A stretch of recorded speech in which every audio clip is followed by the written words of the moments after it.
جانا شهیدامه نیاره بیاشانا في بقبادانا أوروج مخال فقريانا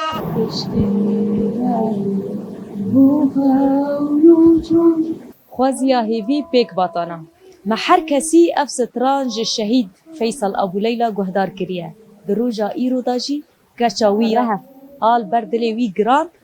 یا کو هر بحثا وید کر ایرو جبو خودی درکتنا لچان داخوا جبو خودی درکتنا لآواز کردی ده پرورده کرن تو بوا آواز خوش بوی ستران خوش یا باویتا شهید فیصل ابو لیلا تو چقا سر بلندی کت کچا شهید فیصل ابو لیلا و چما بطایبت و سترانه بیجی جبو سترانه اف سترانه بابي مبو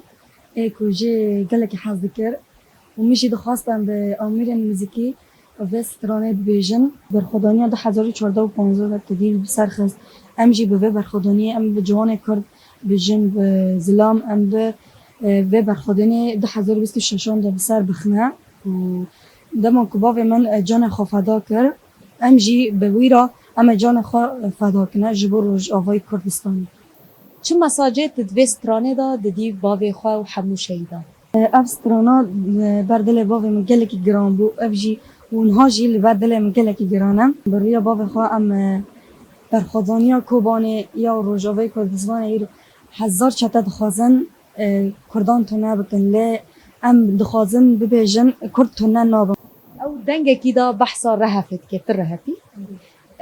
چه تعداد بیجی ام زاروک بونته بالا ما دما کو دنگ رید که آن دیمان قیدی که بحثا رهفت که جوه مساجا و روژه حتی ایرو اون چه سوزه دادن باوی خواه و چه دگو دورده باوی ما ام آمنت الجن دای که ما ام هشتن ام جی خودی بی آمنته لولات خواه درکبن و ام آمنتی ولات خواه ام با ولات خواه بپاريزن باوی من وقت شروانه که کرد بو روجاوی کردستان مبر خدا و همو کرد جی ند ترسن و ند جی کسی بترسن کوبانه وصیتا شهیدا و لیلا و همو شهیدن کردن شهیدا و لیلا کوبانه بر خدا اب خدانی به پیش خست به همو شروان نوی نه به تنخوا بش همو شروان کرد ما بر خدانی روجاوا و یک کوبانه بسر خست هر هدی